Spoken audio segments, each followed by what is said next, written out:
I am Ronnie Oliver. I am from Montparnasse St. George and a past student of the Grenada Boys Secondary School. I am a member of the Grenada Character Team 2016. I will be taking part in the 100 meter boys under 20 and 4x100 meter boys under 20. I am asking all Grenadians to wear all colors and come out and support Team Grenada.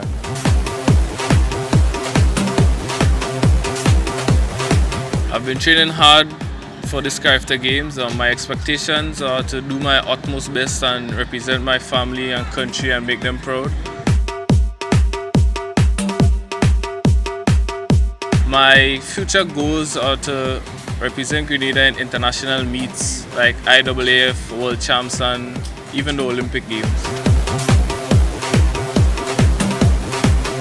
My favorite thing to do is to listen dancehall music, especially Vybz Kartel.